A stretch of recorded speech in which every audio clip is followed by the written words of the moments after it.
like what I see coming out of FX. Dave definitely, without a doubt, got a tightly knit squad. You know, they remind me like of the Chicago Bulls. It's like everyone on their squad has got a talent or a skill that they're bringing to the table.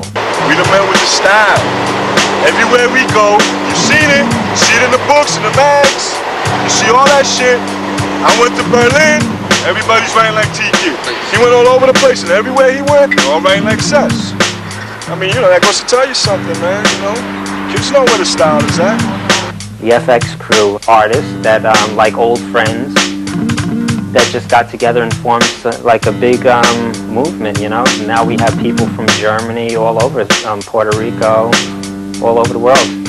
The thing about New York is, it always has a certain attraction coming back. It's like the atmosphere, it's like the knowledge, you know, everything started around the corner here.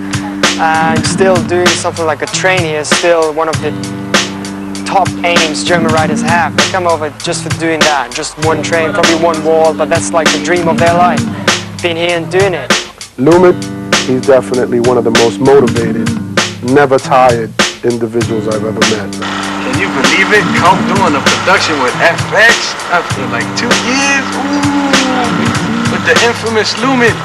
Graffiti, especially like more the graffiti art we're doing, is something that really keeps you alive. I mean, you're doing something which is a very positive thing. It brings people together, shows them also a direction to go. I mean, that's not something you waste your life. If I wasn't writing graffiti, I'll tell you straight up, I'd be selling drugs, either probably be in and out of jail, or probably be killed by now.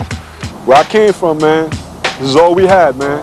You know, I didn't have them G.I. Joes and good toys and all that shit everybody else grew up with.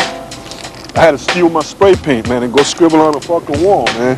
It's tough to make it from the ghetto, from down there at the bottom, man. You know, I've been shot, I've been stabbed, I suffered drug addiction, all kind of shit, you know? And through my art, I made it, man.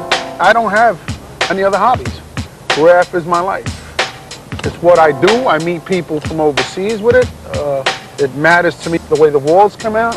I coordinate this and coordinate that and get down with Seth, Snow, T-Kid, and a few other people. We got Scene painting here with us today.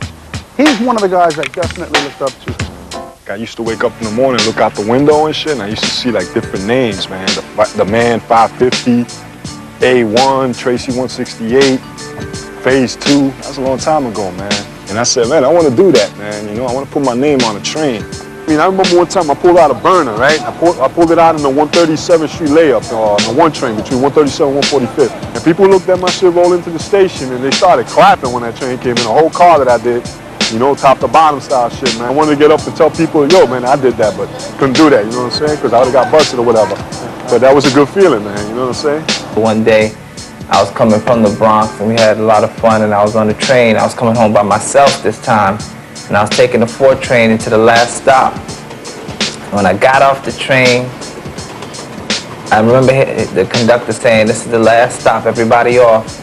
And I got off the train, the doors closed, and I started walking and just something like, yo, turn around. I turned around and looked, and it was like this whole car, man, with Butch and Case.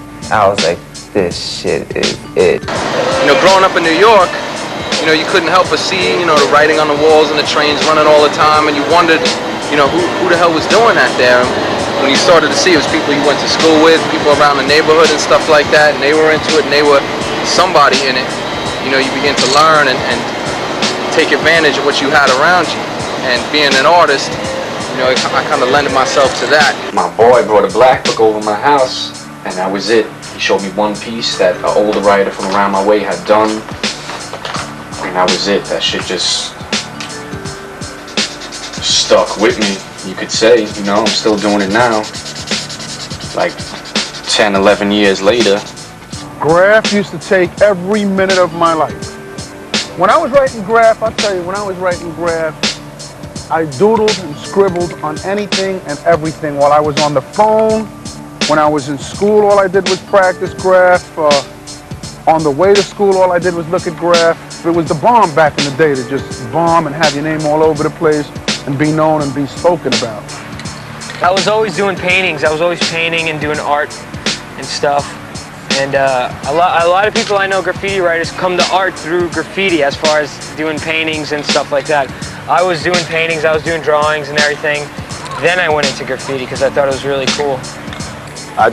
I wondered, you know, who was doing that? Why was it there? There was no point of reference. There was no such thing as writers that I heard of back then.